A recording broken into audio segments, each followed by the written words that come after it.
मिथुन लग्न की कुंडली में मंगल राजयोग कारक होगा या दोष कारक? कुंडली मांगलिक होगी या नहीं होगी, इसके बारे में जानेंगे हम। मिथुन लग्न में मंगल 6th हाउस का लॉर्ड होता है, 11th हाउस का लॉर्ड होता है। 11th हाउस में मूल त्रिकोण राशि मंगल की होती है। षष्ठेश और एकादशेश होने की वजह से इस कुंडली में मंगल अकारक या अशुभ ग्रह कहलाता है। मिथुन लग्न का लग्नेश बुध है। मंगल अति शत्रु श्रेणी में आता है बुध की। अगर प्रथम भाव में मंगल आ जाए तो उसकी दृष्टि सप्तम भाव में होगी, तो इस लगन में यहाँ पे मांगलिक दोष का निर्माण होगा, क्योंकि मिथुन लगन की कुंडली में मंगल अकारक, अशुभ और मारक ग्रह है। अपने अति शत्रु के घर में विराजमान होकर सप्तम भाव को देखेंगे तो वहाँ के फलों में रुकावट डालेंगे, बाधाएं डालेंगे, वहाँ के फलों में हानि पहुँचाएंगे। तो स्वाभाविक है कि यहाँ पे मांगलिक दोष का निर्माण होता है। लेकिन फिर भी अगर मंगल इस कुंडली में बलाबल स्थिति में कमजोर हो या 7वें घर का स्वामी सप्तम में होगा, तो वहाँ पे मांगलिक दोष का कैंसिलेशन सूत्र प्रयोग में लाया जाएगा। जब भी आप ये एनालिसिस करें तो ध्यान रखें कि मांगलिक दोष के कैंसिलेशन पॉइंट को जरूर कंक्लूड करें, ताकि आप किसी को गलत या मिसगाइड ना कर सकें। मांगलिक दोष का निर्धारण करना उचित और तर्क संगत होना चाहिए।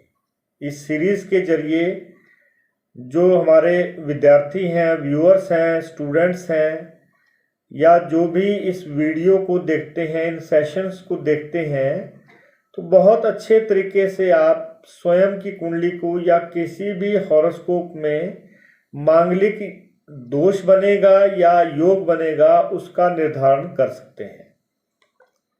मंगल अगर इसी कुंडली में 4th हाउस में जाता है, चतुर्थ भाव में, यानी फिर से अपनी शत्रु राशि में जाएगा, कन्या राशि वहां पे आएगी, तो अकारक होने की वजह से चौथे भाव के फल तो खराब होंगे, लेकिन चौथी दृष्टि से सप्तम भाव को देखने के बाद भी वहां पे नकारात्मक प्रभाव देखने को मिलेगा। सप्तम भाव संबंधी अशुभ फलों में वृद्धि होगी। सप्तम भाव विवाह का भाव है, मैरिड लाइफ का भाव है, तो स्वाभाविक है कि मैरिड लाइफ डिले होगी, ऑब्स्टेकल्स आएंगे या कोई ना कोई डिस्प्यूट्स आपको लाइफ में देखने को मिलेंगे। यहाँ पे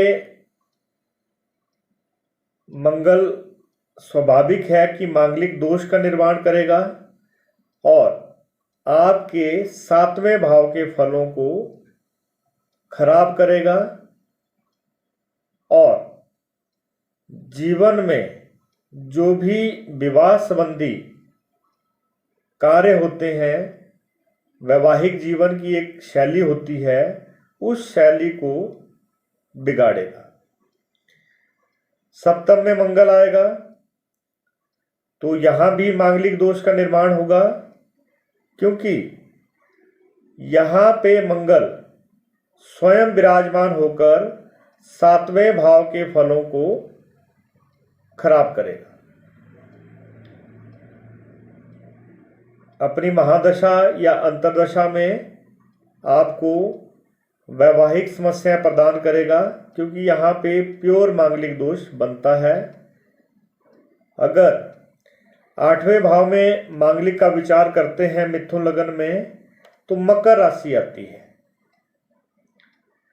यद्यपि 8वां भाव त्रिक भाव का होता है, कुंडली में अशुभ स्थान कहा जाता है, परंतु मकर राशि में होने से मंगल यहाँ पे उच्च राशि का हो जाता है।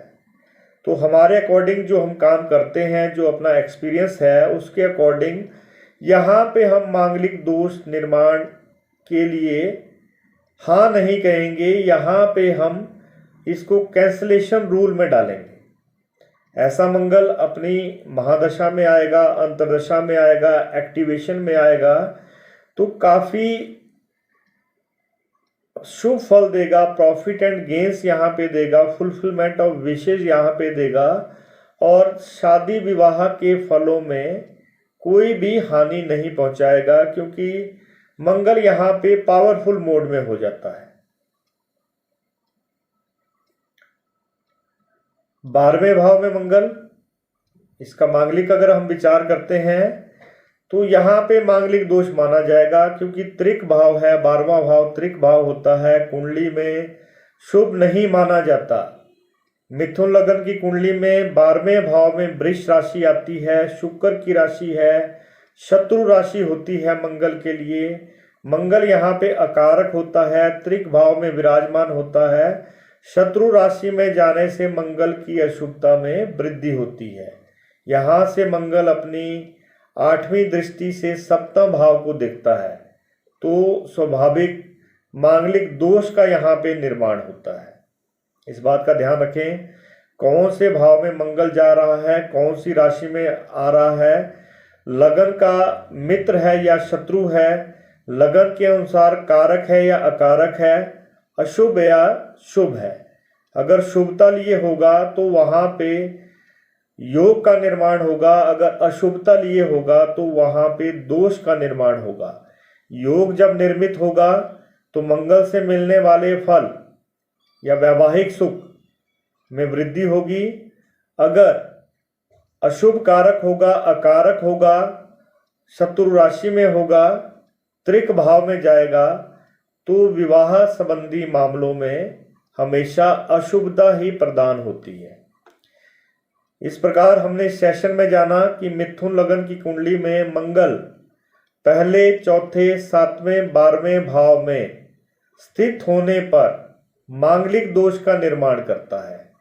वहीं पर यह मंगल 8वें भाव में अपनी उच्च राशि का स्थित हो जाए तो मांगलिक दोष का प्रभाव अशुभता लिए नहीं होता। साथ साथ ये भी ध्यान दें कि कुंडली में मांगलिक दोष को निर्धारित करते समय कैंसलेशन सूत्र को जरूर अपनाएं। किसी की लाइफ से खिलवाड़ ना करें। हमारे एक्सपीरियंस में बहुत ज़्यादा आया है कि बहुत सी कुंडलियाँ, बहुत से हॉरोस्कोप गलत डायरेक्शन में एनालिसिस करने के बाद लोगों की वैवाहिक जीवन कष्टमय होता है और कुछ एक ऐसी शादियां खराब हो जाती हैं या नहीं हो पाती कुंडली मिलान की वजह से और मांगलिक दोष की वजह से, आधी अधूरी जानकारी की वजह से। मांगलिक दोष को एनालिसिस करने के लिए जो परमानेंट सूत्र हैं, अगर उनका हम सही उपयोग करते हैं, सही प्रयोग करते हैं तो बहुत सी शादियां जो नहीं होनी होती हैं टूट जाती हैं, कुंडली मिलान से पहले ही खत्म हो जाती हैं, तो शादियां संपन्न हो